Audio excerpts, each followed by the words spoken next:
And a welcome here to Tortora and Alford inside of the Great Lakes Honda City Studios. This is a product of WakeUpCall. I'm Dan Tortora. And I'm Isaac Alford. And we are also Mario and Luigi. So, good to see you, brother. Good to see you, my man. Welcome back to the studio. And you know, us sitting next to each other means it is another Syracuse football season. I talked to Isaac about basketball, and he said, "What happened?" It was basketball. So we got the football season upon us, 2025, and very excited for this. So I got to ask you, Isaac. I mean, obviously, so many people have one thing on their mind when it comes to this football season, and that is the quarterback situation. So I'm going to ask you to tell me what else is on your mind besides the quarterback. I mean, there's a lot of stuff coming in. It's, second year Fran Brown after the amazing 10-win season. The schedule, for one, comes to mind. A lot more good opponents, and all of them on the road. So, yeah. And then you got, like you said, quarterback, of course. But I think I'm more interested in who's gonna pop out in the running back room. There's some wide receivers that I like to see that had a chance to redshirt last year that can have an opportunity to kind of show where they're at. Defense, linebackers, there's some talent that we got to replace on that side of the ball. Yeah. D-line, too. I love what they did with the offensive line, bringing in some bigger bodies, and that's what Fran talked about, bringing in the SEC-style offensive, defensive line. So there's a lot of stories. And at the time of our conversation, Byron Washington is now weighed in at 500 pounds. Oh, geez. So, but for those of you wondering, Byron Washington, true freshman, number 77. Last year, Savion Washington, biggest dude on the line. And this gentleman, he comes in, and Byron Washington, true freshman, I asked Jim Ambrosi, the assistant O-line coach, and Jim, thank you for all your love and support. I asked him when I saw him at practice, I was like, hey, man, like, is it true? Like, is Byron actually 400? And he looked right at me. He said, Dan, at weigh-in today, 418. Yeah. And I was like, damn. But he's solid, man. 6'8", and he wears it well, man. And I'm pretty sure he'll probably get back down a little bit under than that. But yeah, I was excited to see him when he committed to Syracuse. So to say he's up to that amount and still can move around and be athletic as he is, so it's gonna be interesting. Yeah, it's definitely gonna be interesting. What I like is that Fran made mention right off the bat, right at the jump of camp. I talked with him about the O-line, D-line, and then I spoke with him about the O-line, D-line after they got in full pads. He actually said going into camp, like in the initial part of camp, right off the bat, I think it was the second day of fall camp in 2025 here, he spoke about Matt Hahn specifically. Matt Hahn is one of the three Christian Brothers Academy, my alma mater, one of the three Christian Brothers Academy in Syracuse student athletes. Matt Hahn, offensive line. And we just did a feature. You can watch that on YouTube and Facebook.com, both /WakeUpCallDT. On YouTube, it's under our Syracuse football playlist, so you can see it in there. I think there's 300 different things you can watch on that playlist on our YouTube channel at WakeUpCallDT. But I asked Matt Hahn, I said, what are you playing? He said, well, played guard. He's used to playing guard. He's been playing guard at Syracuse. They've also worked him out at center, and they've also worked him out on special teams. Yeah. So, and he told me, he said, hey, I did not come here to redshirt. So Fran mentioned him, and dude is working, and the word around the grapevine is that we'll see Matt Hahn. Yeah, that's good. Soon. I mean, that's good, especially when you got young guys like that with some size. You can find maybe special ways to get them involved, special teams, like you said, maybe. That are local. Yeah, and I know you love that about the deal with local kids being given an opportunity to play at Syracuse. Yeah. So, I mean, that's just another feather in Fran's hat. If they're in the backyard, we want to make sure we keep them here in the town so everybody can go out and see them, family come see you and enjoy your success too. And I asked him about recruiting locally the same day he mentioned Matt Hahn, and his response to me, I said, you got guys from CBA and CNS, and in his response he said, I want you to be here. He said, even if you don't start here, I want you to finish here. Like if it don't work out, you gotta go somewhere else. I want you to come back to Syracuse and finish here. And, like this is something that's important to him. I thought that was interesting that he said, even if you're not with us from the start, then we want you to finish your career. Yeah, I mean, again, it comes down to it. Recruiting, kids going to have an ideal way they want to go. Yeah. And sometimes you may leave home, but, as they say, it's nothing like being back home. So, and you're going to take friend. It's no hard feelings, and it's what you want to do. But if he, want to welcome you back with open arms, he's going to do that. So that's a good thing. Yeah, and Darian Williams, who has definitely bulked up. You can see it in his arms. If you look up Darian Williams on his social media, CBA guy, wide receiver, coming off of winning a state title here in 2024 and in 2023. And Darian Williams out there as a wide receiver for Syracuse now. He's bulked up. And Dante Baccier, I'm just going to say this. If anybody needs anything on the top shelf, including you, Kevin Hart, Dante's the guy to go get it. He's a true freshman like these other guys are from CBA. And Baccier, when he goes and he runs a route, and they were doing that single coverage that we got to see, wide receiver routes, and the quarterbacks were trying to hit these receivers, Baccier he is a big, big kid. Mm-hmm. And if he puts on some muscle and whatnot, he's going to be a dangerous go up and get it guy. Yeah, he's kind of in the same mold as Rondé. I mean, like you say, he got to develop his body though. But about 6'7" now you would say he is. So yeah, I mean, he can definitely have an advantage over a linebacker or a safety. When it comes to it. So, but yeah, he'll grow into his body, and that's a good thing. And then Carty Shepard, a guy that's working into himself as well from CNS. Massive kid. Cool thing is, little known fact, when I interview him and we're in the same place, in the same room, when him and I sit on a stool, the way that he sits, we're the same height when he's sitting. So I told him that that's how he has to be when he's around me. But dude gets up. He's another big bodied guy. And if you saw him going through CNS, I got to teach up there some podcasting inside of an arts program, thanks to Tracy Lieberman. Much love to her and to all of CNS, Tim Bednarski and everybody over there, and all the administration. When you see him, they had to do a fire drill when I was there. Mm-hmm. When you see the kids walking through, he looks like a teacher. Right. Oh yeah, I agree. I was like, you got a kid that's a senior who's 5'3", and then you got Carty Shepard who's this giant. Mm-hmm. And I mean, he's been a big dude for a while, and shout out to him too as he gets himself acclimated into the collegiate life. I'm really excited to see what he can become as well coming out of CNS. Mm-hmm.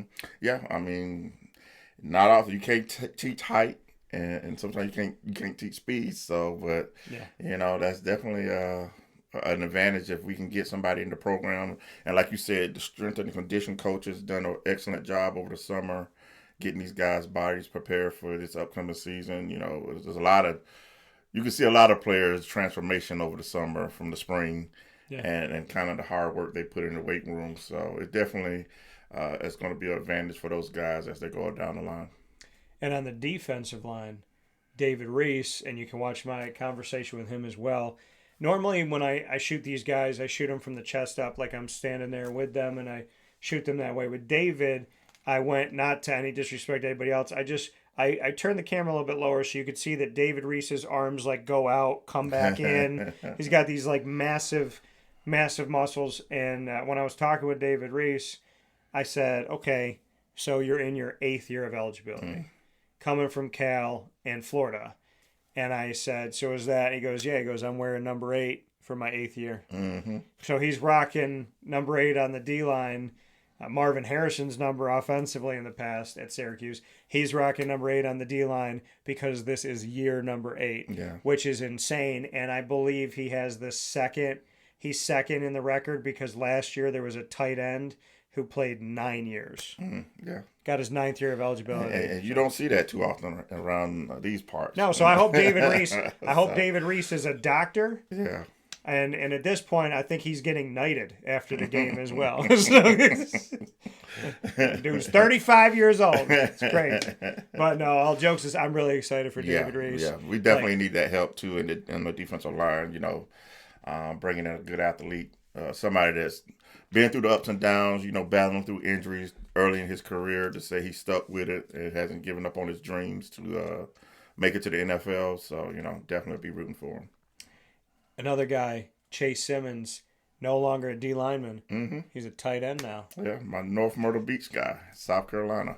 Yeah, so you got Chase, you got David Clement, you have Dan Villari who's leading the room, and there's a lot of excitement around all of these guys and getting around these guys and what this room could be. What I love speaking, and there's obviously there's even more depth to the tight end room, but I was talking with Fran and obviously spoke with him at the ACC kickoff, and then he made mention, I think to answer somebody else's question, he had made mention of the fact that Dan Villari is actually the leader of the room. He's not just a tight end. He is the person in the room that is the leader.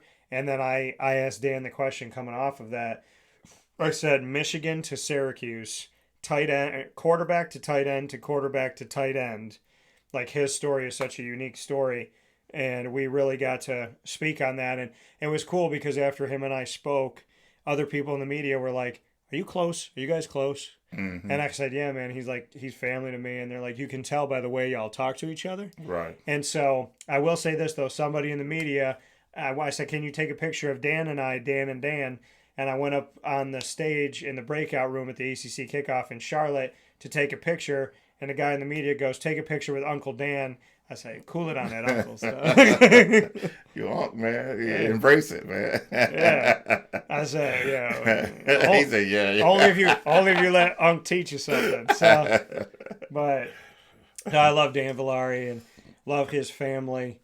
So happy for him. Mm-hmm. I remember where we were sitting last year, just outside of the Mello Center, and we were sitting there at a table, and I was doing an interview with him, and he said to me, he was like, hey, man, he goes, I got another year, and I think I'm coming back. Mm-hmm. And he ended up coming back. Yeah, I mean, that was good. Yeah, good decision by him, Number 89. Yeah. And then, like you said, he battled a couple of injuries last year, too, and now, hopefully he can stay healthy this year. And he's always been a dynamic guy.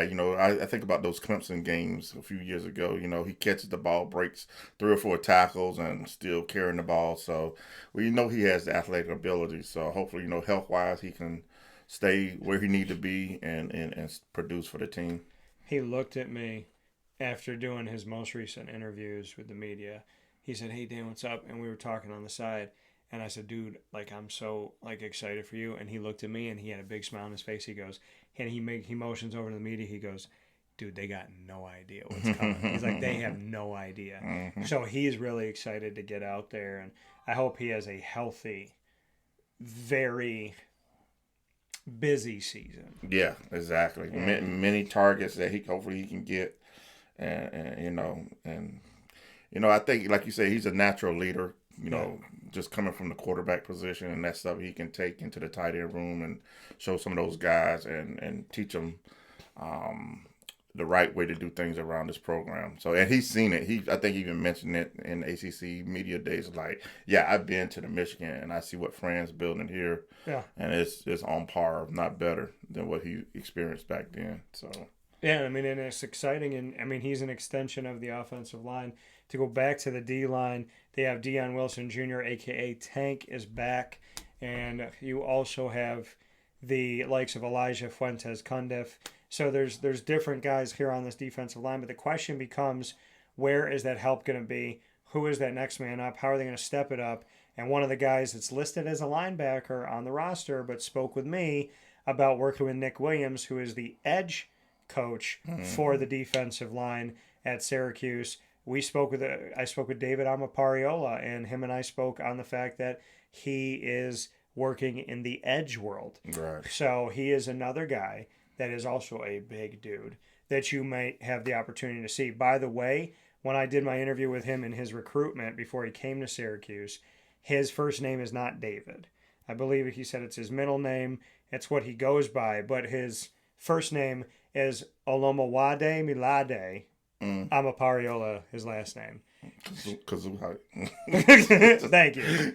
Say that again. I like how the camera zoomed in. They were like, what? And so, but yeah. And I said to him, I was like, did I say it right? He's like, and then he said, I think he was like, you have to say Olomawade because I said something. And Demilade or something like that. But yeah, it is. I mean, so he goes by David Amapariola. Excited for him. Working on the edge. But you realize what we did at the beginning of the show, right? We didn't talk about the quarterbacks. We talked about the offensive line, the defensive line, and the extension of the offensive line, the tight end. Because in the famous words of George O'Leary, former assistant coach at Syracuse, and when he said this to me, head coach of UCF at the time, a UCF team that had Blake Bortles, a UCF team that had no business being in a New Year's Six Bowl and beat Baylor. He said to me, and I'll never forget this, in Rhode Island, at Goat Island, Newport, when we were at the American Kickoff at the time, he said, you build championships from the trenches. You build from the inside out, offensive and defensive line first. If you don't know that, you don't do that, you should get another job. And so you realize what Isaac and I spoke about in the first Tortora and Alford of the 2025-26 season. We started in the trenches, honoring the fact that it goes from there out, because I firmly believe what George O'Leary said to me. And George, just so you know, I hope your ears are ringing because I say it about 10 times a season. Or in other words, the friends' words, big people push little people around. So, but it's true. Yeah, you got to start. Hey, cool it on the camera zoomed in when they said little people. I say, I'm 5'8". I don't know who you zooming in on. You need to stop that. I said, Kevin Hart's here to me. I'm going on him. Because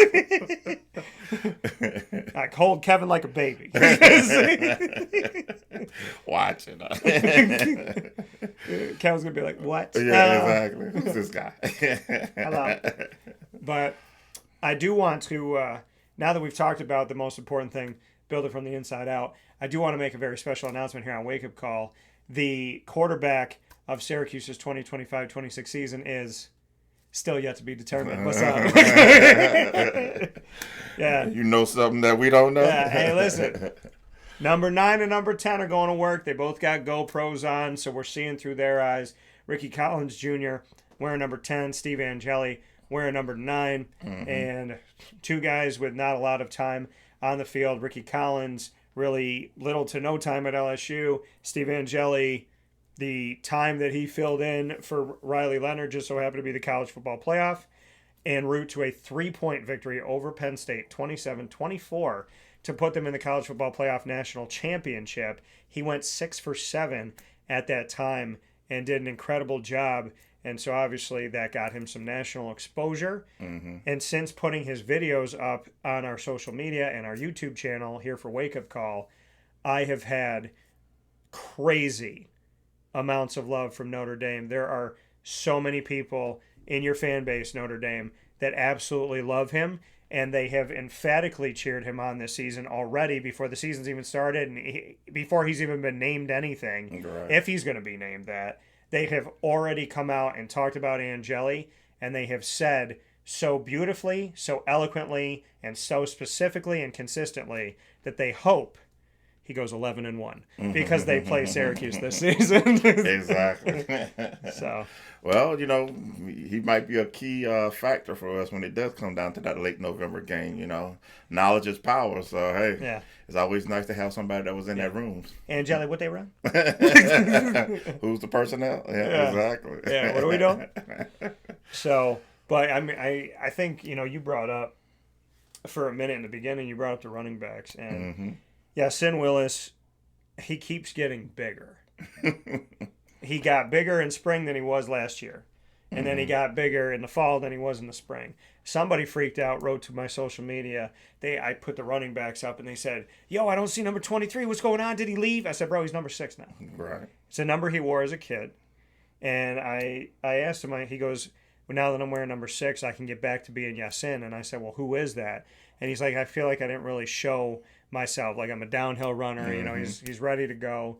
Will Nixon is back. Will told me in our one-on-one that he had every intention of last year being his last college year, but because he got hurt, he came back. So I'm excited to see number 24 in the backfield. And Will, just so you know, because this didn't even hit my mind and I was talking to him about it, he got to work with Michael Penix Jr. and Kyle McCord.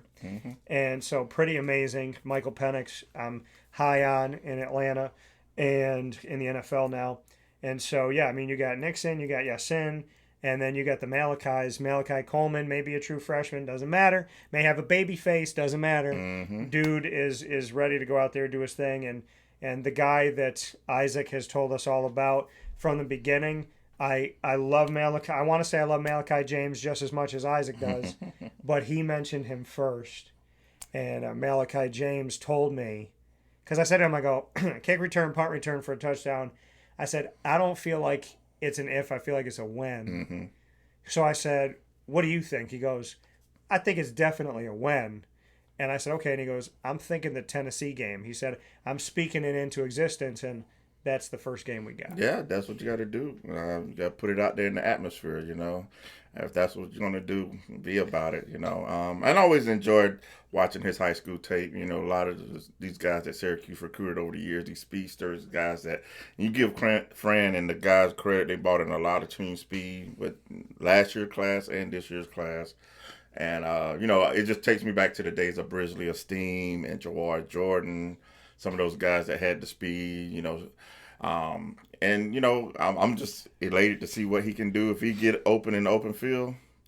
It could be a house call, and I'll be smiling from ear to ear, If Malachi James gets open in the dome, by the time he finishes running and his shoes have burned off, he'll be down in Orlando. By the way, if you want to get through traffic in Syracuse, jump on Malachi James's back. That's the only way to get through it. We're going to take a step aside for a fast break. By the way, too, and I told him this because he did not know, I said, you're wearing number 36. He said, yeah. I said, you know who that is? I said, you're wearing the number of one of the guys that's in the top 3 in career yards per carry as a running back, Rob Drummond, a good friend of us both. And so I told him, I said, hey, you're wearing that number 36, and Rob wore it well. So we will take a step aside. We love you, Rob, and very much so. And yeah, I mean, Rob and I, this is how I look at Rob and I. I'm a Power Ranger fan. When Rob and I are together, we morph into one because I could go up on his shoulders, and then we become 9 feet tall, and I become dominant. And what we did was I went on his shoulders, and we put a drape over and made it look like it was one full body. And Adrian signed us to play center this year. Okay. We need you. So, Eddie, can you come back? So we'll take a step aside for a fast break. Speaking of coming back, and we'll come back here to talk more about Syracuse football. And something that Deuce Chestnut said to me, he had a great soundbite going into last year when he came back to Syracuse when I asked him a question. And this soundbite, it might be better. We'll talk about what he said right after this inside the Great Lakes Honda City Studios. Stay with us. Hi, this is Amy from Mother's Cupboard, home of the whole frittata. We are open daily 6 a.m. to 1:30 p.m. For takeout orders, call 315-432-0942 and tune in to Wake Up Call with Dan Tortora for our monthly food challenge and try our Wake Up Call signature menu item available 7 days a week. Here at Mother's Cupboard, we are Central New York, and it's our honor to serve you. Ma and Pa's Kettle Corn and Popcorn Factory remind us that every day is worth celebrating at 201 7th North Street in Liverpool, New York. Open Monday through Saturday in-store and always online at maandpaspopcorn.com. Serving our Central New York community and beyond, order anywhere, anytime at maandpaspopcorn.com. Stop in to get a tin at Ma and Pa's on 201 7th North Street in Liverpool, New York to get your half-price refills for the rest of your life. Come to Ma and Pa's for your holiday gift giving for family, friends, employees, and clients. And remember, for fundraising and events, to call 315-450-6272. That's 315-450-6272. Ma and Pa's Kettle Corn and Popcorn Factory. How corny are you? This is Jimmer Sikowski, owner-operator of Chick-fil-A Cicero, 7916 Brewerton Road in Cicero, right in front of the Home Depot. I had a deep feeling that God wanted me to do something bigger with my life and to help people, help others. He kept putting Chick-fil-A in my life, and I realized as I was going through the franchise selection process that positively impacting the lives of others was really core to what we do here at Chick-fil-A. First of all, it starts with the food. The food is brought in fresh daily. We bring in local produce. We prepare to order in the kitchen. We hand bread our chicken. We hand spin our milkshakes. It's great food. It doesn't taste like fast food. I think the second thing is the way people feel when they come in a Chick-fil-A restaurant. It's different. We try to treat people with intentional kindness here, which is very different and deeper than good customer service. And so I think it feels remarkable for most people to come in a Chick-fil-A restaurant. And then lastly, the impact that we try to have in the community is very different. It's a big part of the expectation of every operator of a Chick-fil-A restaurant is that they're actively engaged in their community, they're a leader in the community, and they're making a difference. When they realize that what we're striving to do is to shine a little light in their life, that's a very, very different experience than you will have in any other quick service restaurant. And it's that remarkable experience that I think people will emotionally connect with.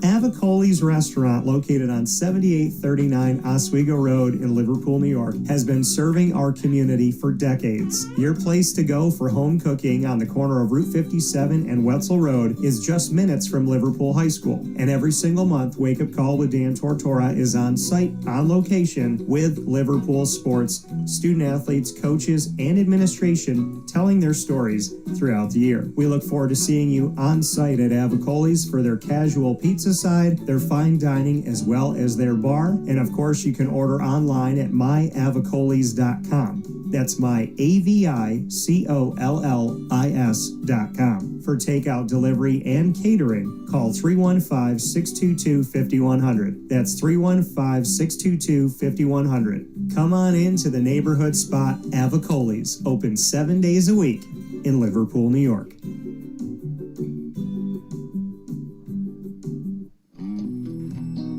K9 Campground Dog Boarding is your home away from home for your furry-loving friends. Open 7 days a week with drop-off and pickup times in the morning and later on in the day and early evening. K9 Campground Dog Boarding is the spot to trust with your dog for short and long-term stays. Call 315-299-4013 for more information. That's 315-299-4013, and go to k9campground.com as well. That's K9, ground.com, where you will find all of the information on their different cabins, which include the classic cabin, executive cabin, grand cabin, and luxury cabin. K9 Campground Dog Boarding, where your dog will have indoor and outdoor areas as well as their own private cabin for any size, any breed, as well as dogs with different needs. Dog parents and dogs alike choose K9 Campground Dog Boarding. Isn't that right, Lily?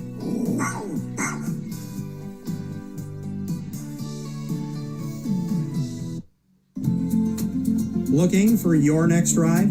Look no further than Great Lakes Honda City, located on 7140 Henry Clay Boulevard in Liverpool, New York. Serving our community for decades, their new and pre-owned vast array of vehicles are available to you Monday through Saturday on site. To search from home, shop at GreatLakesHondaCity.com. Call 315-365-5576 to set up an appointment. That's 315-365-5576 for Great Lakes Honda City, 7140 Henry Clay Boulevard in Liverpool, New York. Great cars, great people, Great Lakes.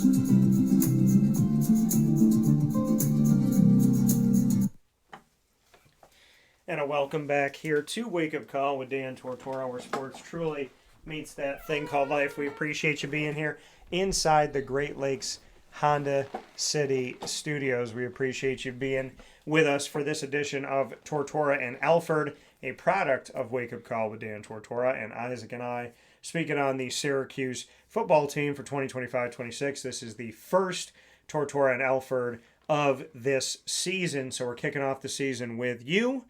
And the next topic of discussion brings us to the DB world. Mm-hmm. And in that DB world, I spoke with Deuce last year.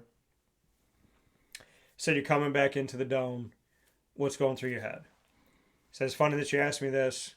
I was just talking to my dad about it.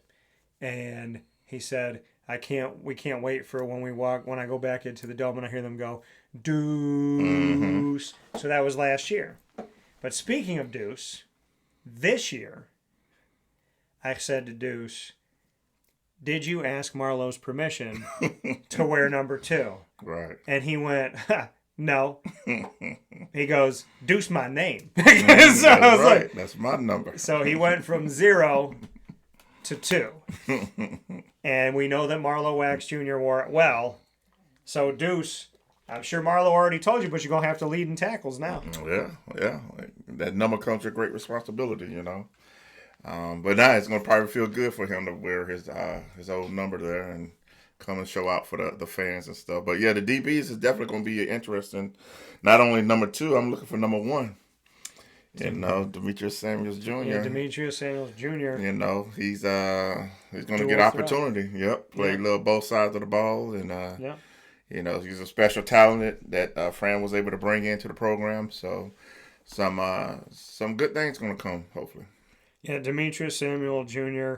listed as a safety, and he is now going to be wearing number 1. Mm-hmm. So excited to see what he could be. He is only 17 years old. Yeah, very young. He was born April 2nd, 2008. He is 6'1", and believe it or not, dude weighs just shy of 200 pounds. Mm-hmm. And one of the fastest I've heard. Yeah. You know. So Demetrius Samuel giving you that little Deion Sanders feel. Mm-hmm. So something to be said about that. I'm excited to see him, and I cannot confirm or deny because I kind of he was over my shoulder, so I thought I heard him say they were asking him a bunch of questions, and I don't know exactly what they asked him, but I thought he said something along the lines of, you're just going to have to wait. You're just going to have to watch and see. Right. Because everybody, the whole camp, they asked the coaches, they asked the players. It doesn't matter if you're Demetrius, they ask anybody. They ask the janitor, hey, Demetrius on offense or defense? Right. How much is he playing? Where is he playing? What are you going to do with him? Mm-hmm. So, you know, the excitement of this because Deion in the past, and most recently, the best dancing Jaguars draft pick ever, Travis Hunter. Yeah, I mean, that's exactly the reason why it's a hot topic in the area. But, you know, I also want to see if he's going to be on a little special team returning with the speed that he possesses. You know, I definitely can see him doing a punt return or something like that. So, and I know Fran already kind of said it. I don't know if you asked the question or somebody asked it in the last media session, like, you know, how was he getting snaps in practice? And they was like, we'll have a little packages for him, you know. Yeah. Here and there, but he's going to focus on defense right now, but there'll be some little wrinkles in there. Been wearing an orange jersey, going out doing his things. Mm-hmm. But I do want to make mention, too, of the tight ends because I don't want to forget this gentleman whose brother plays in the NFL for the Carolina Panthers.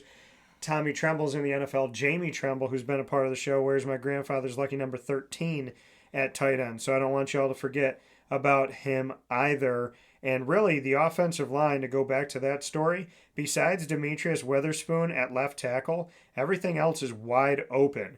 Cam Pringle, TJ Ferguson, Austin Collins, Zach Rice, all transferred in. Then you have true freshmen Khalil Stewart and Byron Washington. Josh Miller has been at center as well. Yeah, he's been at center with Austin Collins. In some cases, he's written down as a guard, but Austin Collins and Josh Miller, who was in the portal and took his name out, both been working out at center. And then, like I told you, Matt Hahn, the true freshman, has also been taking snaps at center. So they're trying to figure out what is that most important key position, because people think it all starts with the quarterback. It doesn't. Where does the ball start? Whose hand is it in at the beginning? It's in the hand of the center. So the play does not start with the quarterback. The play starts with the center. And so they got to be really focused, because last year they had a couple guys they used, and we'll see what it looks like now. And keep in mind, last year, when we look at sacks, nobody has thrown more pass attempts in a season at Syracuse than Kyle McCord. And he was only sacked like 20 times or 21 times, something like that. When him and I spoke about it, he said it's an insane statistic to look at how much he was sacked, like around that 20, to how many times they actually threw the ball, Mm-hmm. which is absolutely crazy. And they did it, like he said, they didn't have like a consistent, these are the guys all the time. Right. So for people this year that are nervous about these new faces, well, last year they were trying to mix and find things during the season. Syracuse really hasn't had 5 guys go from one year to the next in a long time. Mm-hmm. So, this is open season. But if you know Fran, as Isaac and I spoke about, and I asked Fran about the first question at the ACC kickoff to Fran, is the quarterback position, is it open? What are your thoughts on this? He said not only is that open, but every position's open in practice, because if you don't come to practice, you may lose your job. The night before, he can vouch for the both of us. We literally had a conversation where we said the same thing. We said the quarterback situation we believe is open, but in all honesty, if you watch Fran Brown's practice, every position's open. And Fran almost said carbon copy what we had also talked about. Oh, yeah. It's all about competition, and I think he tells his players that, and it's true to his word. You're going to compete every day. And that's, like you said, last year with the O-line is something interesting that I haven't seen in a while, but Syracuse did. It wasn't like they wasn't settled, but they had a couple guys play center last year, and that was on purpose. Josh was playing, and I forget the other guy, the young man name, but they did that on purpose, and like you said, there was some injuries and some questions on somebody going to be available. They played multiple guys on the O-line.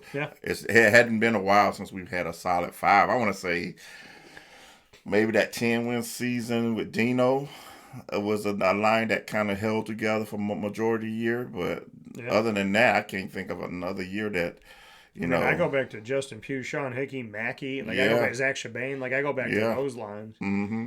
So, but I think this one was kind of intentional. I think Fran, and he's not, his coaches, the whole staff are not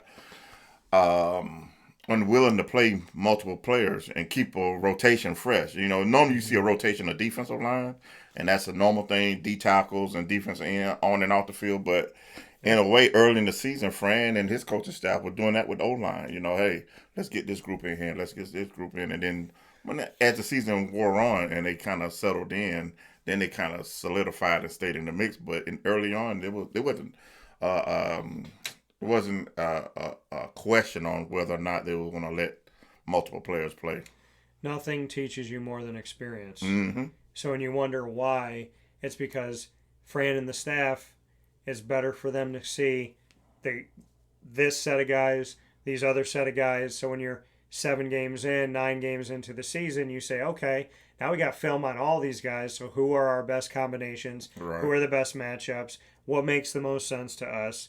And, if you don't have experience and you've only thrown 4 guys out there, 5 guys out there, but you haven't thrown 8 guys out there, then you may not know. And sometimes you want to try different things. I'm going to imagine against UConn and Colgate, definitely Colgate, they're going to try different matchups and they're going to see what works. They're going to see what they like and get some guys out there. And so when people say, some of these games are meaningless, they're not. Because the reality is nothing can teach you more than experience. Right. And these guys definitely need to get the experience together with so much newness. I do want to look at the wide receiver core because we talk about guys coming in, and number 2, Jonte Cook II, people really excited about him. Tyshawn Russell coming in as well. Then you have a freshman in Darius Johnson.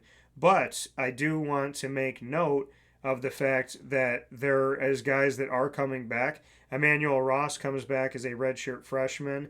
Then you have Umari Hatcher and Darrell Gill Jr. Darrell Gill Jr., there were so many guys stepping it up last year that maybe you didn't pay attention. But Darrell Gill Jr. did a lot of good things, and Justice Ross Simmons as well. So you got to be on the lookout for that. The conversation has been on Jonte Cook, but the reality is, what about Gill? What about Ross Simmons? What about Hatcher? What about Ross? How are these guys going to look in the grand scheme of things? And who are going to be the ones that start to separate themselves? Yeah, the 2 ones I'm looking for is Jaden Hornsby.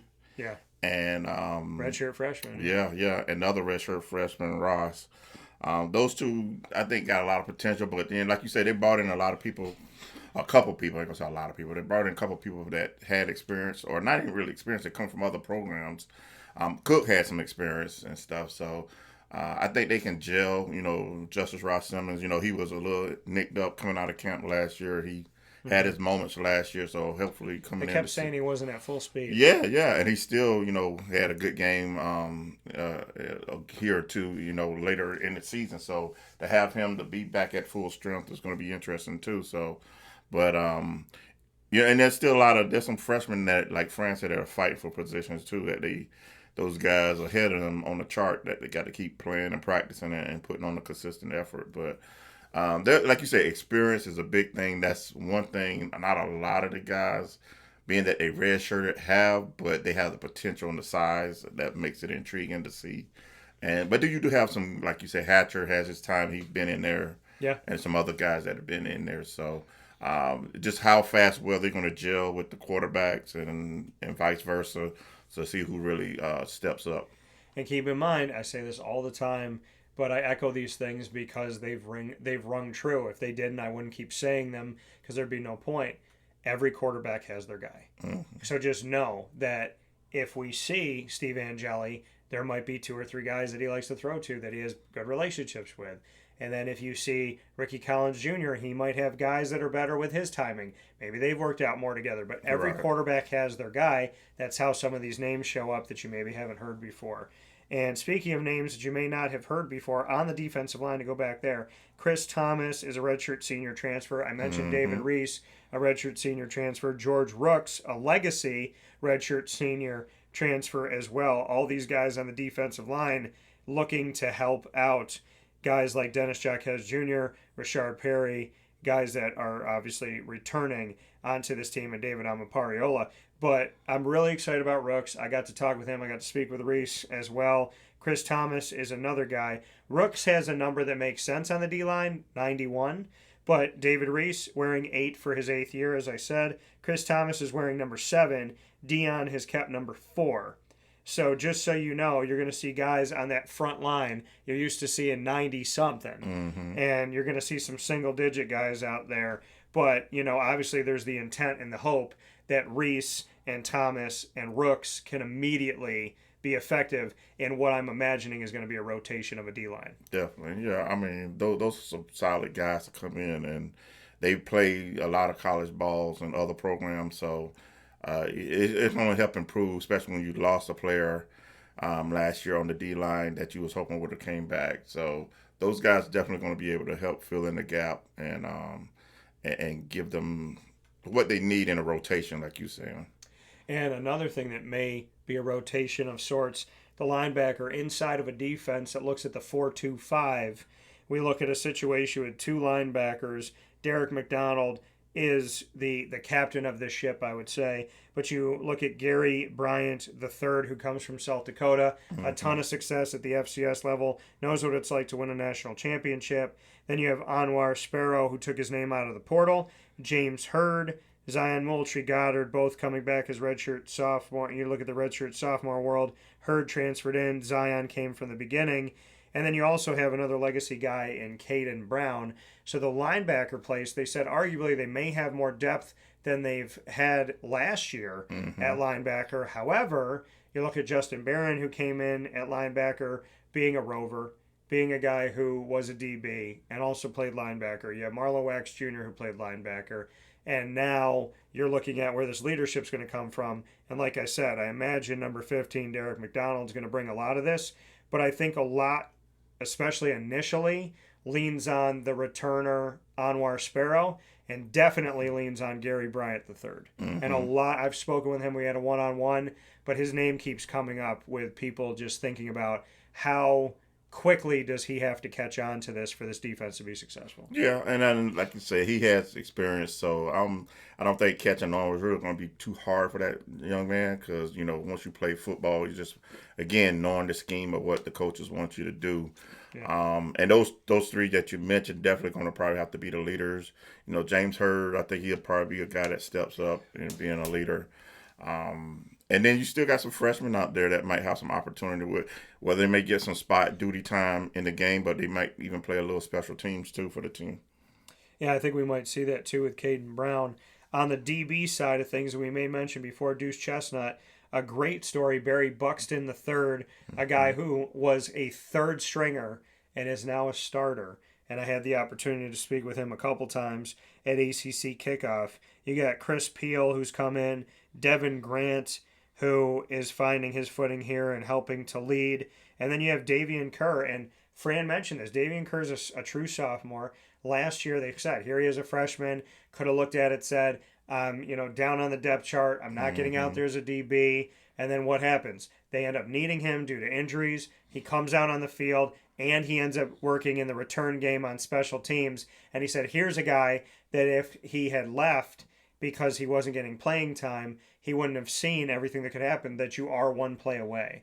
So Davian Kerr, Fran actually used as a prime example of when you do stay, you can find your way up the depth chart. Ivan McDaniels he's a redshirt freshman that's back here. Jalil Martin, you have a redshirt junior who originally had transferred in. You have Marcus Washington Jr., a redshirt junior transfer of last season, who's back. You have Cornell Perry, and then you have guys like Rayshawn Andrews and Caleb Singleton, who are true freshmen. So when you look at depth, I mean, when it comes to Syracuse, they really went heavy in on this under Dino, getting DBs. And not just Syracuse. There's other teams out there where you're like, man, you got like 15 or 20 defensive backs. Yeah, I was earlier today, I was looking at Tennessee's roster, and I was like, and I sorted it by position. And I thought I wasn't going to never stop trailing DBs. So like, it's just team full of DBs. But it's true, though. I mean, they brought in a good share of the guys for that position group. And there's a lot of guys, like you said, you can't give up on where you at on the depth chart because, it's a long season and you never know when your number's going to get called. And like you said, a young man, I think Fran said he started the last 4 games of this season. He had a nice interception against Cal when he went out on the road to play Cal. So, stay fighting and competing, and you never know what's going to happen when your number's called. More than 15 DBs on the Syracuse roster for this season, and Greg Delane, I want to mention him again. But we talked about competition, and I had a long conversation with this gentleman, with Brady Denneberg, moving on to Minnesota, who I consider family, and send love to him and the entire Denneberg family. Jaden O steps up here right now, place kicker kickoff. Behind him, redshirt freshman transfer Trip Woody is the other guy. And then, of course, Jack Stonehouse, who comes into this season. Jack Stonehouse last year set the Syracuse single-season new record for punt yards averaged per punt, averaging 45.7 yards per punt. And if you look at the field and you think about, I mean, obviously it's over 100 yards, but if you look from the goal line to goal line, you're saying that this gentleman is kicking about half the field. And so big time shout out to Jack Stonehouse and his leg. Davian Kerr listed as a potential returner here. I wouldn't be surprised if we see Malachi James or Demetrius Samuel, as we talked about before. Ethan Stangl going to be the long snapper, and the holder, Jack Stonehouse, your punter. And when you got a good punter, you also can see that sometimes they are the one that's holding the ball for the kicker. But, we're going to see what Jaden O can do. And he told me, he said, hey, I said, what have you been working on? He said, I've really been working on my mental. Right. And I spoke with Brady about that last year, about mentally being focused, mentally getting rid of everything else, mentally letting that kick go, whether you made it or you missed it. So we'll see what Jaden O can do. And then Trip Woody potentially in the wings here. And I asked Jaden about him and Trip, and he said, hey, I love competition. Mm-hmm. Yeah, I mean, the kicker definitely is they make it look easy, which we know it's not an easy job. But ask the Syracuse fans that kick at halftime. Exactly. Justin Lasher, longtime supporter of my work, you made your field goal. I think he was one of 2 I've ever seen at Syracuse make it. Yeah, but it's a tough. Like you say, it's very mental. You got to make sure you stay in your space, go through your routine, and once those guys lock in on that, and like you said, stay focused on what you got to do. And from time to time, you're going to miss here and there, but you just can't let that break your concentration.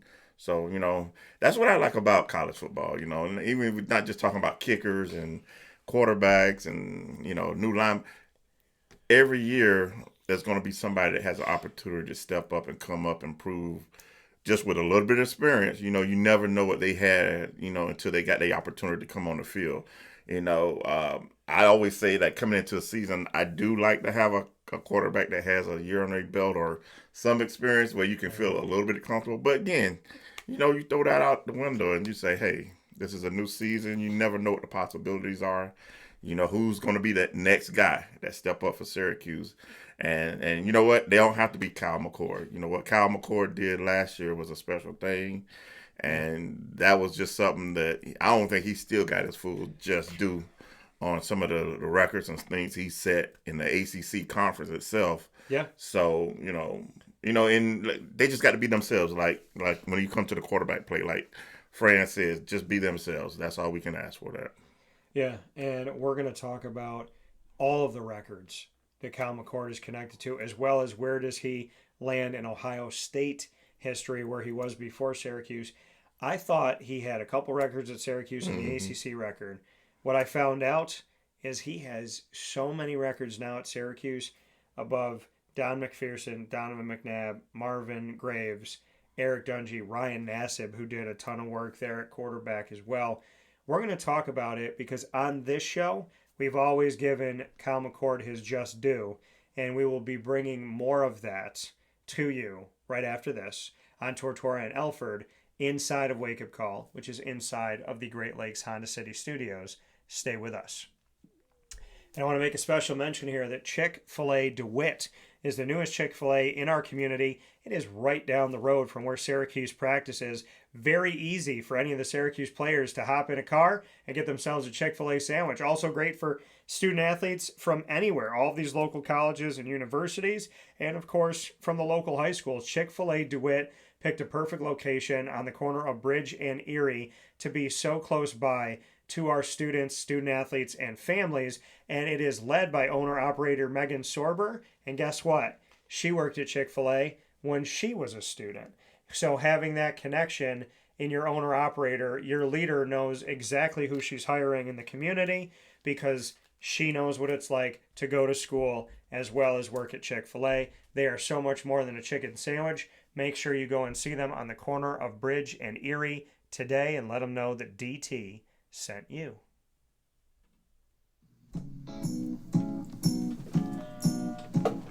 In these unique times, there are those in our community that give us a sense of normalcy and positivity. Pizza Man on 50 Oswego Street in Baldwinsville has been here for you for over 35 years and is here now.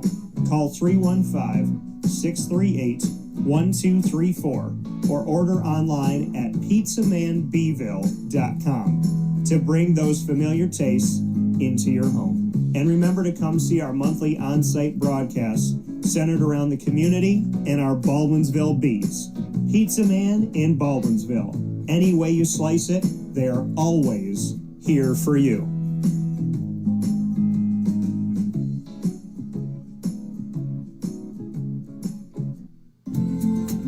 Looking for your next ride? Look no further than Great Lakes Honda City, located on 7140 Henry Clay Boulevard in Liverpool, New York. Serving our community for decades, their new and pre-owned vast array of vehicles are available to you Monday through Saturday on site. To search from home, shop at GreatLakesHondaCity.com. Call 315-365-5576 to set up an appointment. That's 315-365-5576 for Great Lakes Honda City, 7140 Henry Clay Boulevard in Liverpool, New York. Great cars, great people, Great Lakes. All right, you need to come out here and get yourself the Brooklyn Pickle. I was talking about this with one of my buddies. I was like, yo, there's no better sandwich in the state of New York than the Brooklyn Pickle. And now that I found out that they're going down to North Carolina, we are taking over your taste buds everywhere you are, wherever you're going to be. You need to get yourself out to the Brooklyn Pickle. Pinehurst, you just realized that you found yourself the best sandwich shop that you're ever going to have. This is a glorious moment. It's a blessing to your community. You're welcome. Brooklyn in the house, baby. Go over to the Brooklyn Pickle. You already know what it is. You heard the man. Head to Brooklyn Pickle Pinehurst on 1788 Old Morgantown Road in Southern Pines, North Carolina.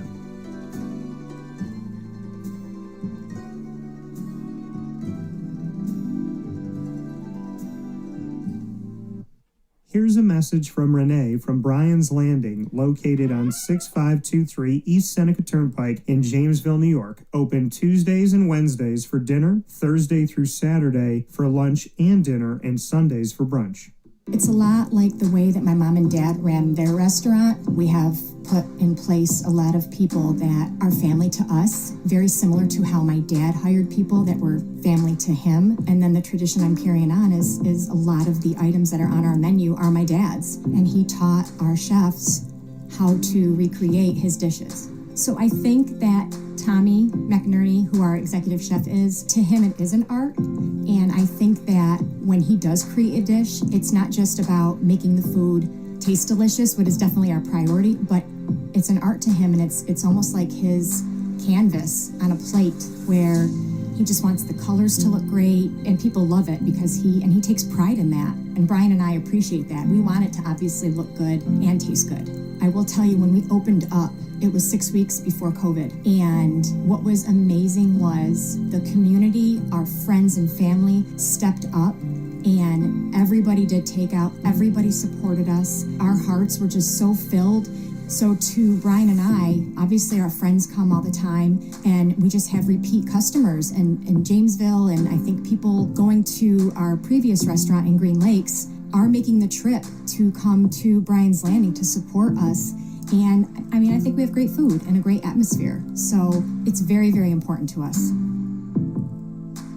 Head to Bryan's Landing, located on 6523 East Seneca Turnpike in Jamesville, New York, where memories have become recipes that are now meals to share with you. Tuesdays and Wednesdays for dinner, Thursday through Saturday for lunch and dinner, and on Sundays for brunch.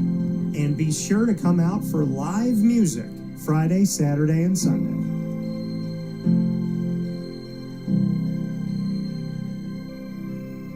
Life gets busy, and sometimes that means us running around. So Canine Camp Dog Daycare offers you an opportunity to give your dog a place to stay while you take care of what you need to throughout the day. Canine Camp Dog Daycare is located on 228 Old Bridge Street in East Syracuse, New York. You can see it from the highway, and it's just off of Erie Boulevard across from BJ's Wholesale Club.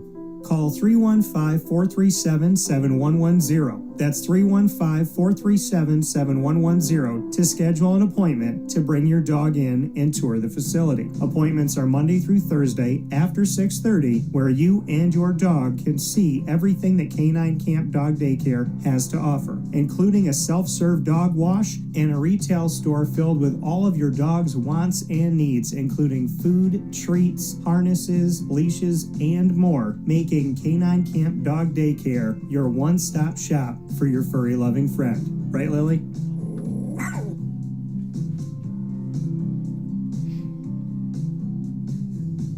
Carvel DeWitt, it's what happy tastes like. Do you know why? Because we make ice cream. Creamy, rich, flavorful ice cream. Not yogurt or iced milk like some of our competitors. Ice cream. Fresh, by hand, daily. For the calorie conscious, we have something new for you. Our new Carvelite. Same great flavor, creaminess, and texture of our regular ice cream with only 35 calories an ounce. So whether you want an ice cream cake, flying saucer, dasher, carvalanche, hard or soft ice cream, we will satisfy your craving with our fresh, handmade regular or new Carvelite ice cream. Carvel DeWitt. It's what happy tastes like. The Wildcat Sports Pub in Camillus, New York is located on 3680 Milton Avenue in the Home Depot Plaza. It is your family-friendly sports bar and restaurant. Folks, some sports bars aren't family-friendly. Some family-friendly restaurants are not sports bars. The Wildcat Sports Pub in Camillus, New York is proud to be both. It is that marriage that you've been looking for years. The Wildcat Sports Pub is your home base for your sports bar and restaurant needs, games for the kids, indoor and outdoor activities, and enough things on the menu to come back every single week and get to try something new. They're open Sundays from noon to 8 p.m., Monday through Wednesday, 11 a.m. to 11 p.m., and Thursday through Saturday from 11 a.m. to midnight. For reservations and party information, call 315-487-2222 for the Wildcat family-friendly sports pub and restaurant.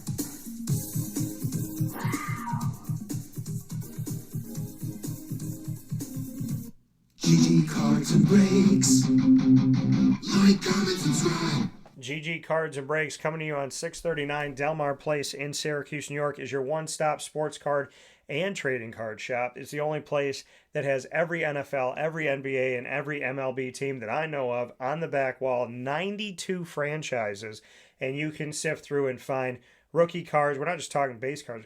Rookie cards, numbered cards, autograph cards, relic cards. You never know what you're going to find in those boxes, as well as in all of the display cases. They just got a bunch of new stuff that came in graded, Buffalo Bills stuff, and of course you could buy packs and boxes of hockey, soccer, basketball, football, baseball, whatever is there on the shelf. Could be going home with you today. They also have Pokemon, Disney, Lorcana, Magic the Gathering, and Yu-Gi-Oh! And of course everything to protect your cards, travel with your cards, and showcase them. There's only one place to go, in my opinion. When it comes to being a big kid, GG Cards and Breaks, to collect your cards for the first time or to add to your collection today. We'll see you over there Tuesday through Saturday, 10 to 6, Sundays from 10 to 5 on 639 Delmar Place in Syracuse, New York for GG Cards and Breaks. With that being said, here inside the Great Lakes Honda City Studios, a product of Wake Up Call, we are here with Tortora and Alford, and we speak about cards, and these just came into the studio, folks.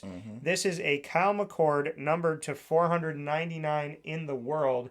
You can see the eagle in the upper corner here. It is his rookie card. It is autographed, and it has the Eagles on the back here. So you can check that out here. Kyle McCord autograph card. And this one I love. This is 2 of 3 made with the teal background. It says QB1 on the clock, and it is an on-card auto of Mr. McCord. Kyle McCord here. So my first 2 Syracuse Kyle McCord autos. I sold the other 2 autos I had, and that was Kyle McCord with the Ohio State, and this is him with Syracuse. So pretty nice part of the collection. Very good. Very good. And why do I bring up Kyle McCord? Well, I want to tell you, just if you didn't know, the records that he set at Syracuse, the new records, and also where he stands in Ohio State. And I would suggest that you sit back and get comfortable. If you're parking, or if you're driving, I suggest you get off the road. I suggest you probably park. Maybe get yourself something in a drive-through because it's going to take a while for me to read through all this. First in the ACC of every quarterback in the history of the ACC, Deshaun Watson, Jameis Winston, Trevor Lawrence, for a time Russell Wilson, all the guys in the history of the ACC, Clemson, Florida State, NC State, North Carolina, doesn't matter, Georgia Tech. This man, first in the ACC in single-season passing yards, 4,779, passing Deshaun Watson. First in Syracuse history in single-season passing yards with that 4,779. First in Syracuse in the single season with 400-yard passing games, which he had 2. First in Syracuse single-season completions, 391. First in Syracuse single-season pass attempts, 592. So think about that. Okay, let's just do the math on this for 1 second for fun, folks, okay? If he was sacked, let's say, 21 times and he threw the ball 592 times, that means he was getting sacked less than 4% of the time, 3.5% of the time. Shout out to the O-line. And he even said that it would have been less than the 20 if he's like, I could have made better decisions. I could have gotten rid of the ball. So he said, I probably could have cut it in half because half of those are my fault. Stand-up guy. First in Syracuse, single-season touchdown passes, 34. First in Syracuse, single-season total offense, 4,714. First in Syracuse, single-season total offense per game, 362.6 yards. First in Syracuse, single-season touchdowns responsible for, 37. First in Syracuse, single-season 300-yard passing games, 12 times in 13 games. And if he had done it against Virginia Tech, he would have gone all 13 games in a row. By the way, no quarterback in Syracuse history, not Don McPherson, not Donovan McNabb, not Marvin Graves, not Ryan Nassib, ever had 4 straight games of 300 passing yards at Syracuse. He did it in his first 4 games in orange and blue, and then that record became 7 So nobody did it in 4 straight. He's done it in 7 straight. Would have been 13 straight if not for Virginia Tech. I asked him if he got mad about that. He laughed. And then and then he was 4th in Syracuse single game passing touchdowns with 4. 4th at Ohio State career completion percentage with 66.5. 5th in Ohio State history and career passing yards per game, 264. 6th in Ohio State career 300-yard passing games with 4. 7th in Ohio State career completion percentage with 65.8. And 7th in Ohio State history and single-season passing yards, 3,170. So he's in the top 7 in multiple categories at Ohio State, 5 different things. And then 1 category at Syracuse, 4th.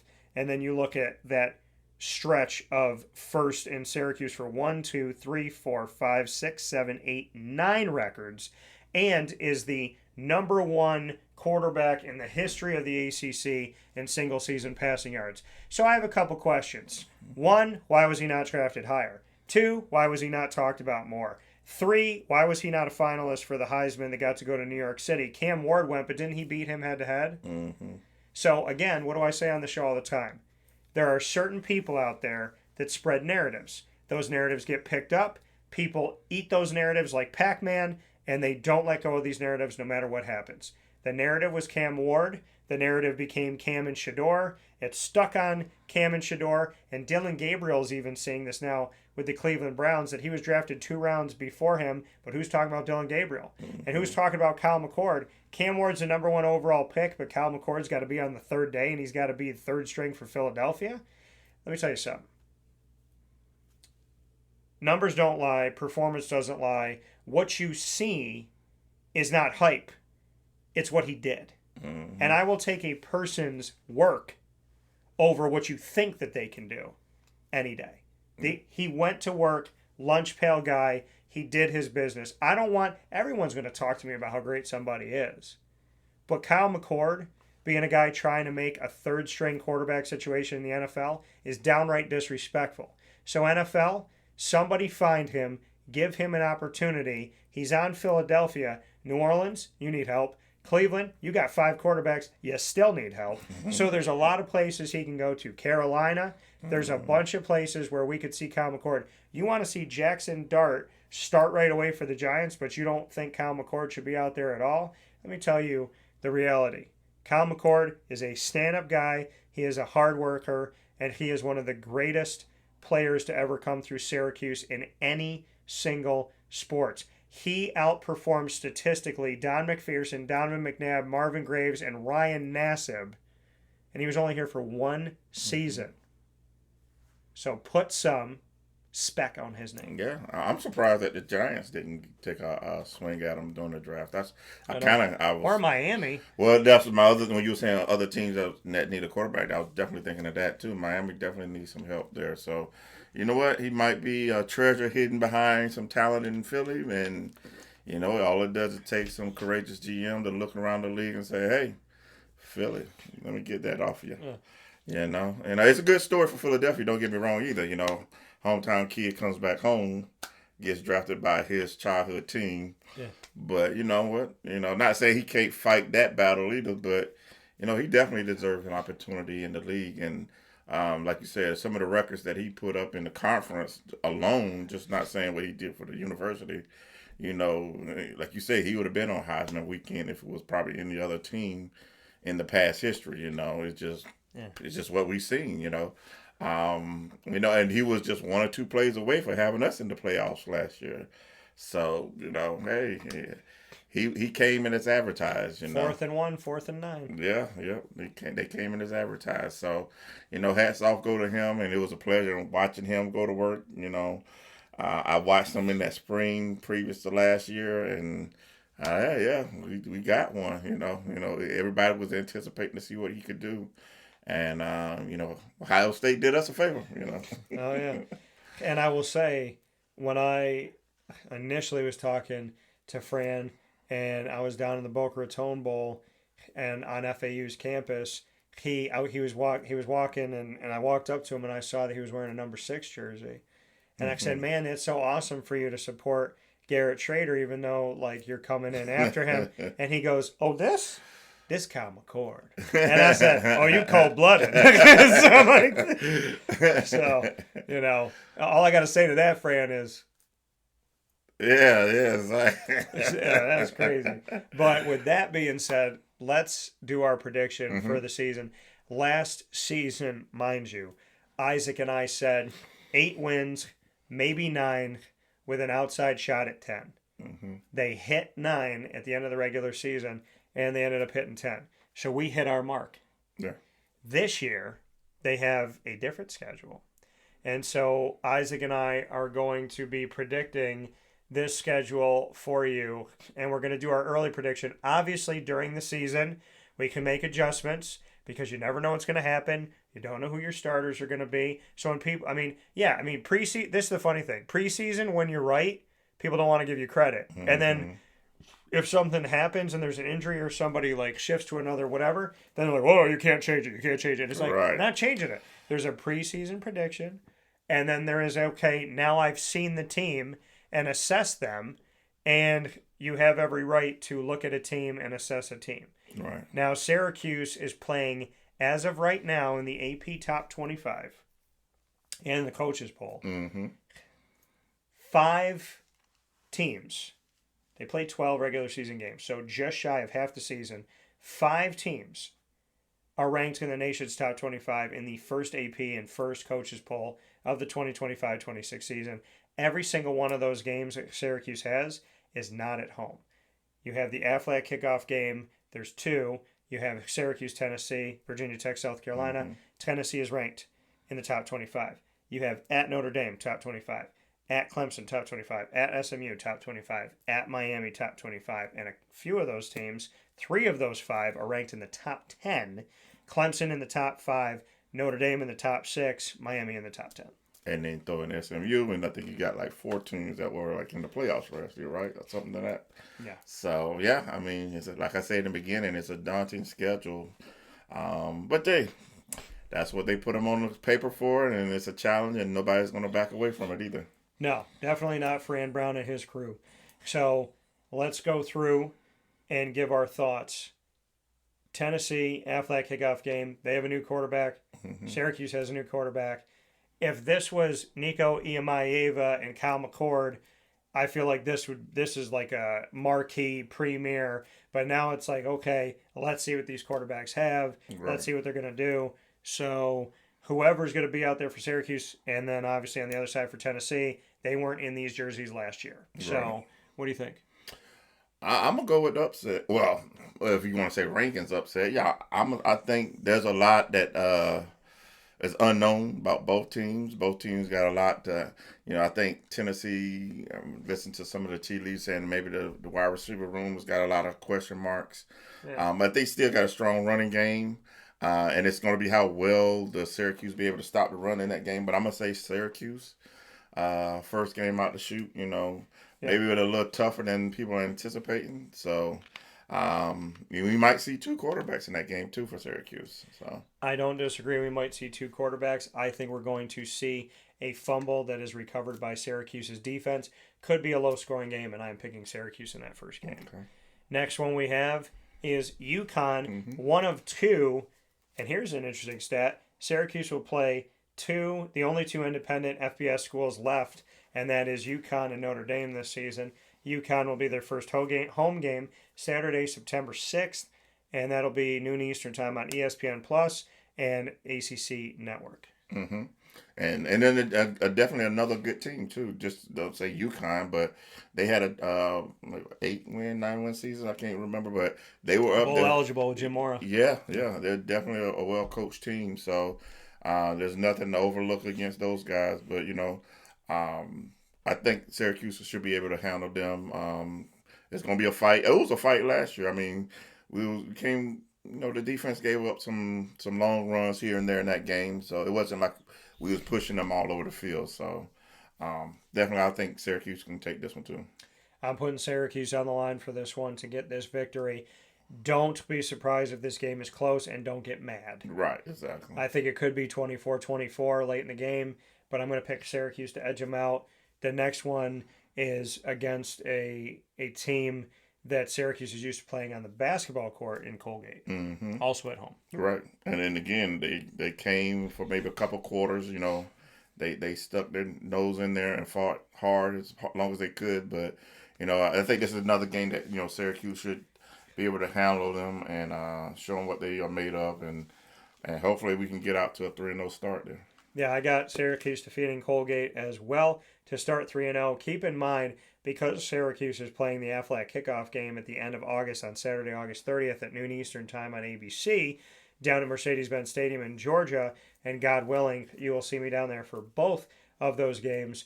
We are looking at the fact that if you look at Syracuse's schedule, they will play 5 of their 12 games, almost half their season, before the end of September. And their next game and first true road game of the season just so happens to be at Death Valley. By the way, just want to make a note here.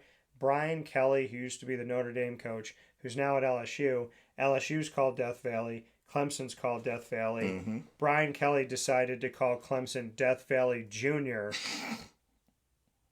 And I don't think Dabo Sweeney needed any more light underneath him to fire him up. But if you want to turn on another burner, let it be your funeral. But Syracuse is at Clemson on Saturday, September 20th. Yeah, and that's definitely one of those marquee venues, Death Valley. You go down there, see them running down the hill. The things they do. So, but that's going to be a tough matchup. Clemson recruiting highly talented individuals. Got a very experienced quarterback coming back. For Syracuse to pull this one off, they're going to have to play their best game and take advantage of all miscues if they can get from Clemson. I'm going to go with home team here on this one. So I think this may be a potential first loss for Syracuse. Yeah, Syracuse has been in Death Valley in recent history, and we saw pick 6, right? But Syracuse did not close out that game. I don't think they close out this one. And isn't it funny how Jordan Travis went through this at Florida State, where they hated him for 2 years, and then all of a sudden they loved him? Cade Klubnik, same type of thing. Who's this guy? He's not anything like Trevor and like Deshaun. And now all of a sudden they like Cade Klubnik, preseason player of the year for the ACC. I voted in that poll. And so Cade, I think he gets the victory here. I think Clemson is too much, and Syracuse starts out 3-1. Then they will come home to face off against Duke in their last game before the end of September. What do you think about Manny Diaz's second season as the head coach of the Duke Blue Devils, as he brings in a situation last year where they were playing multiple quarterbacks, and now this year where they have yet another situation of a new quarterback? Right. Again, a lot of unknowns for that. But I know one thing, Manny is a good defensive coordinator. He's always going to have his team ready to play. This could be a toss-up game here, but they could come in and if Syracuse is not ready to play, they can sneak out with a victory in this game here. But I'm gonna still hold Syracuse to this one. I'm gonna say Orange with the victory over Duke. Well, Darian Mensah, arguably one of the top quarterbacks that people were looking at coming out of Tulane last year, jumped into the portal. He is playing for Duke now. Very strange. I've experienced things, and all too poetic, and just I think God really giving me an opportunity to really see it firsthand. I was at the ACC kickoff and at the American kickoff in Charlotte, and one was at the building like literally almost behind the other one. Darian Mensah, talked to him at Duke. Then I left the ACC kickoff and went over to the American kickoff and spoke with Tulane. They used to have Darian Mensah in the same city. Right. So Duke, I'm going to give Syracuse a victory here. I think they're going to get this one. Well, I have told you before when Manny Diaz was at Miami that I like Manny, and I give him credit, but I think Syracuse is going to start out 4-1. Then we're going on the road to a place called SMU. Keep in mind last year, before Kevin Jennings and the team lost, and he threw 3 interceptions in the first half, and 2 were returned for touchdowns, and all 3 of them led to scores for Penn State. I was at that game. I was at the top in the press box, surrounded by glass, and I could hear the loudness behind the glass. I can't imagine he could hear anything on the field. Man won 9 games in a row. one of the best returning quarterbacks in college football, FBS, who's gotten to the college football playoff. And it's not his fault that they lost to Clemson by a last-second field goal in the ACC championship game in their first year in the conference. Mm-hmm. So SMU is no slouch. SMU played BYU, who was undefeated at the time last year, so well, and nobody wanted to score. So SMU almost had another win, and then they were so close in the ACC championship game. SMU had a terrific season. Rhett Lashley is doing a tremendous job, and I give them the utmost respect. So I ask you, Isaac, Syracuse at SMU. I think the home team's going to win this game. I think they got a lot of talent coming back, and they're a special team. They had a good season, but if they still got everybody and they're doing well at that time of the year, I give them the advantage at being at home. Yeah, so I'm going with SMU as well in this game, and given Syracuse, they will have their second loss, so that means that away from home, we got them losing 2 of 3 to start off early because Tennessee's on neutral ground. So we have them at 4-2 at this point.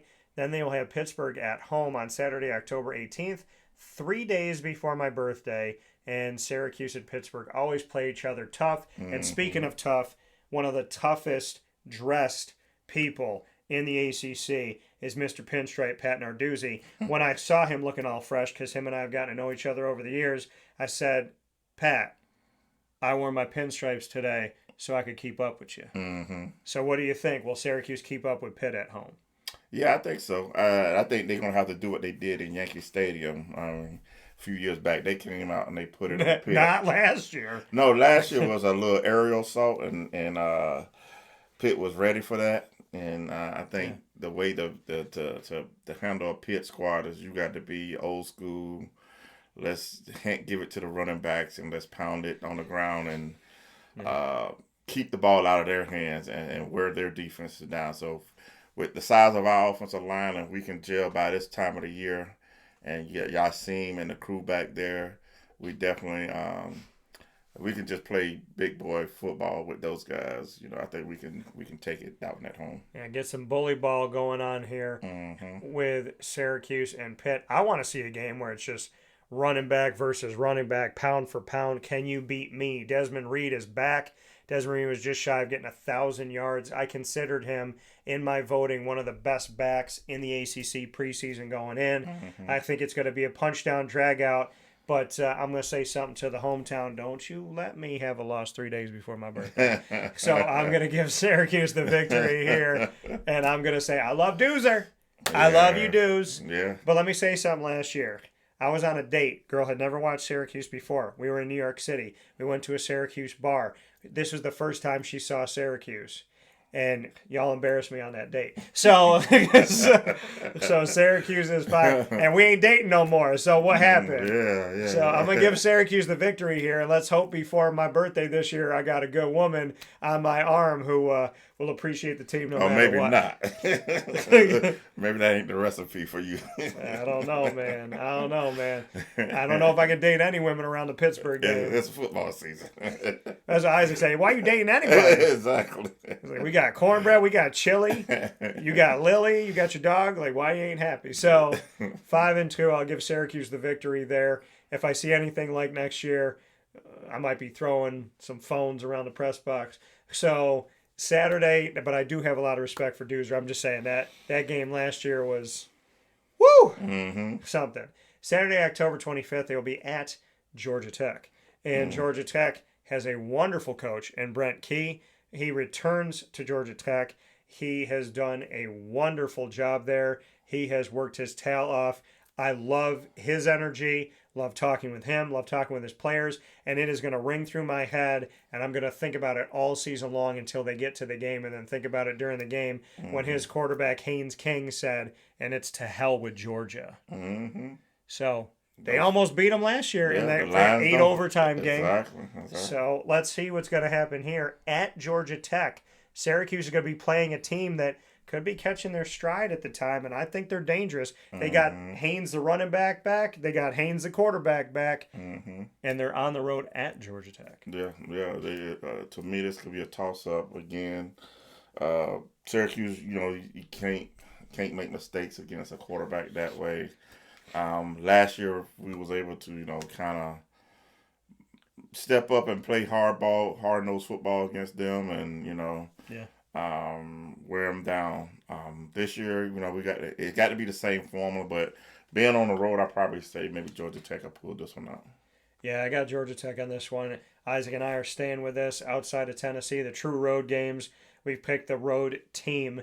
Syracuse with a tough road schedule this season, so that puts them both. We have them at 5-3, and and just to keep in mind, folks, Isaac and I do not talk about these games and our predictions of these games before we do this. So we're sitting next to each other, finding out as you do.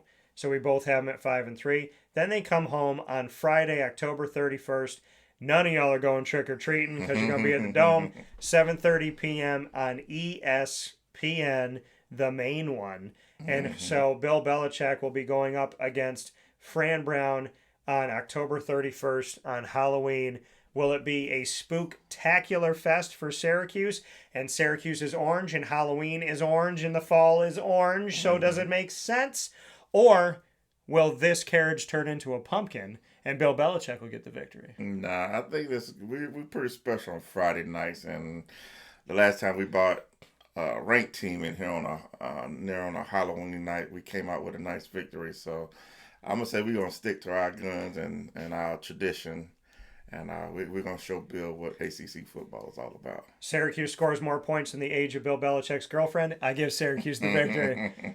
So we both have them at 6-3. Please forgive me, Bill. And so, I'm sorry.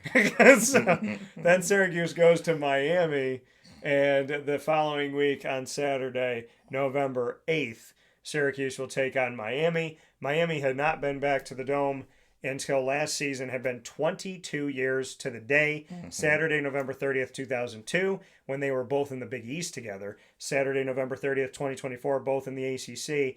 They had not played each other as conference opponents or at all in the Dome in 22 years to the date. And in 2002, Miami had their way with Syracuse. This time around, Syracuse knocked Miami out of college football playoff contention. And famously, Fran Brown looked at the screen and said, "Hey, Dabo, I got you in, baby," and then went, "Ah." Exactly. So will Syracuse get Miami at Coral Gables? Woo. With their new quarterback, Carson Beck. Exactly. You know what? What you gonna do?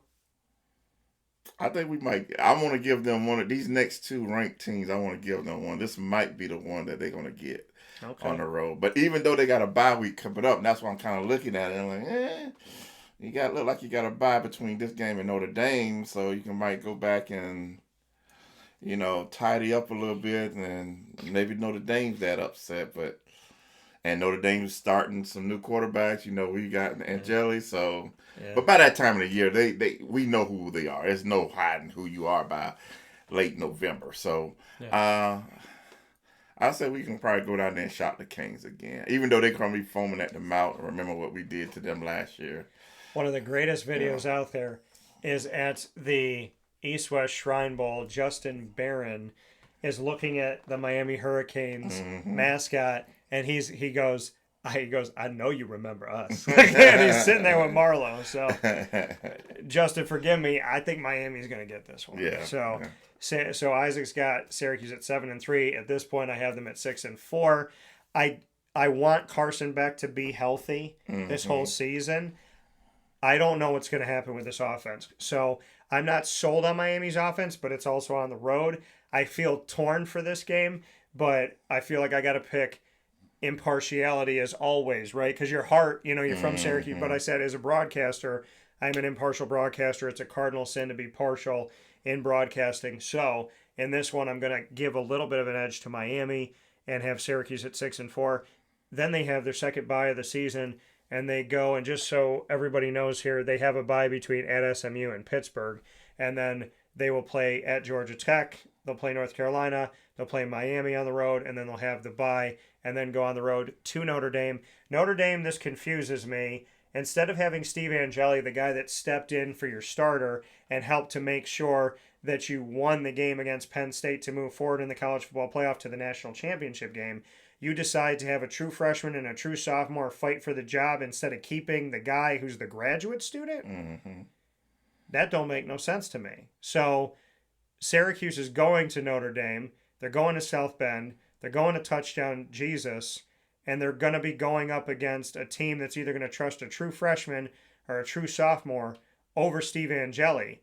And if Steve Angeli is the quarterback at this time, he's going to be foaming at the mouth ready for this. Yeah, exactly.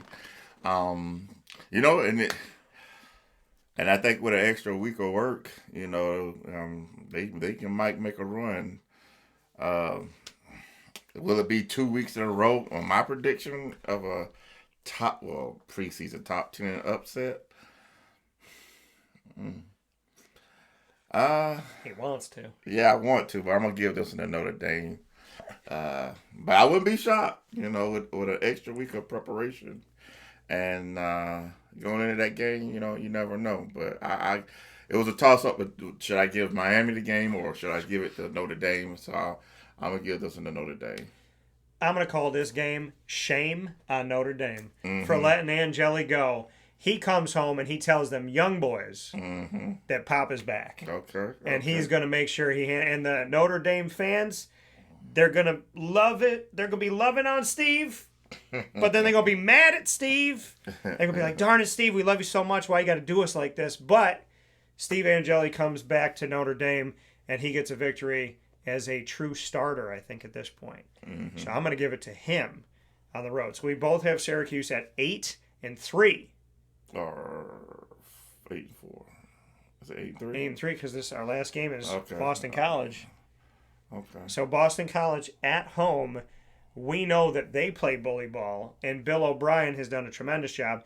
3 coaches in the ACC, former NFL guys, Bill O'Brien, Bill Belichick, and the one that Syracuse does not play, who's an interim at Stanford, Frank Reich. So Bill O'Brien, who recruits this area well. By the way, what'd he tell me? Syer Torrance from CBA, DB, he said, he's going to play a lot for us this season, and he may start. So Syer, if he comes back to the Dome, he's coming back to a place where he won a state title and a sectional. He knows what it's like to be a champion in the Dome. And the Torrance family is going to be there, and Syer is the younger brother of Symir, who you know on the basketball side of things. So when Syer, number 10, and the family come in, does Syracuse get BC? Or does BC say once again, guess what? Y'all recruit this area? Well, we've been doing it for over a decade. We do it better. We're going to bring this kid home.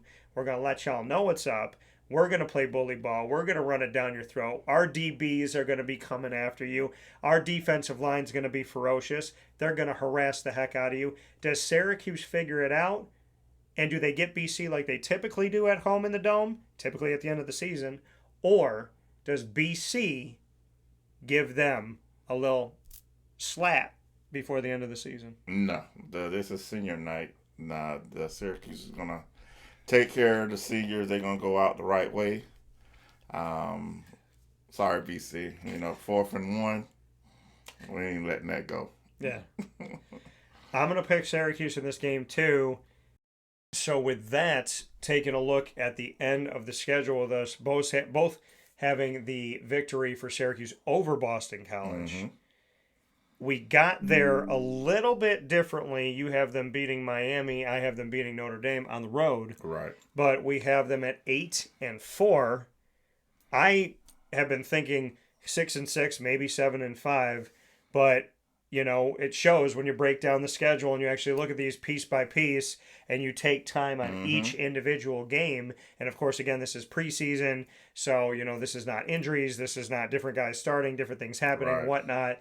So looking at what we see going into the season, I was comfortable saying 6-6, maybe 7-5, but I got to 8-4. But that's Syracuse being able to pull off that Miami Notre Dame, one of those games at the end. Yeah, there's a couple of toss-up games for me. Like you said, that Notre Dame Miami at the end. Georgia Tech on the road can be a toss-up. Pittsburgh at home. Like you said, Pitt always plays us tough. Always. And it's going to be a rock'em sock'em game. But you know, when like you said, coming into the season, a lot of people say maybe 7 and 6. Yeah, I think you're going to hear people say 4-8, Right, 5-7. right. I mean, 6 I think we 6. got a lot of talent on this team, and Fran has brought a lot of people in the program that if it's that tough of a schedule for us, I can't see it. But me, I said initially just thinking about it 7-5, but 8-4, 9-3 possibility. Yeah. You know, like we said last year, there's a couple breaks here and there. And, hey, it was a 9-win season. So same thing can happen with this schedule. It's not that daunting, whether it's impossible. But, quarterback play, health, Yeah. running backs, everything, all that stuff, defense, more better tackling and stuff. Anything can happen, And it all starting in the trenches. Exactly. Like we started this episode off of Tortora and Alford inside a wake-up call in the Great Lakes Honda City Studios, that those big guys got to get it done. There's a lot of new faces on the offensive line, and on the defensive line, there's going to be some movement, I'm sure, too. Yeah, yep. And you know what? So if he can come out that schedule 8-4, I mean, yeah, that's a great season. Last year we said 8, potential of 9, outside shot of 10 wins. Mm-hmm. We were correct. They got to 9 and then eventually 10 with the bowl game. And this time around, we are both saying 8-4. This could be 7-5. It could be 9-3. But I do think Syracuse is going to be bowl eligible this season. Mm-hmm. I want to thank you for tuning in here to Tortora and Alford inside of Wake Up Call with Dan Tortora inside the Great Lakes Honda City Studios. And of course, you're with us Monday through Friday, 9 a.m. to 11 a.m. Eastern Time on YouTube.com and Facebook.com, both /WakeUpCallDT, and on WakeUpCallDT.podbean.com. And once we go live, jump into the archive, Amazon Music, Audible, iHeartRadio, iTunes, and Apple Podcasts, Player FM, Podbean, Podchaser.com, Podvine, Spotify, TuneIn, YouTube, and more.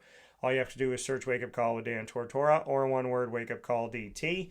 Big time thanks to our North Carolinian listeners and visitors. Brooklyn Pickle down in Southern Pines. Go and visit them down the road from Pinehurst Golf Course on 1788 Old Morganton Road in Southern Pines, North Carolina. And many thanks to our incredible team of partners in Central and Upstate New York, Great Lakes Honda City, Carvel DeWitt, the Wildcat Sports Pub, GG Cards and Breaks, Chick-fil-A Cicero, Pizza Man, Canine Camp Dog Daycare, Brian's Landing, MON-FRI, the snack capital of the world, Mother's Cupboard, Canine Campground Dog Boarding, Avicoli's, Chick-fil-A DeWitt, and we are the exclusive multimedia marketing partner of your Bryan and Stratton College Bobcats of Syracuse and Binghamton University Bearcats. You can find our growing library of content you won't find anywhere else by going to youtube.com /WakeUpCallDT. Click subscribe, hit the notification bell. For the Bobcats, find the BSC Syracuse playlist. For the Bearcats, find the Binghamton playlist. They're both on our homepage on WakeUpCallDT.com and underneath the exclusive partners tab. For more information on the Bobcats, go to syracuse.bscbobcats.com. And for the Bearcats, go to binghamtonbearcats.com. For now, in this first edition of the 2025 season, I'm Tortora. And I'm Alford. With Tortora and Alford here on Wake Up Call inside the Great Lakes Honda City Studios. God bless, no stress, do your best. We'll talk soon.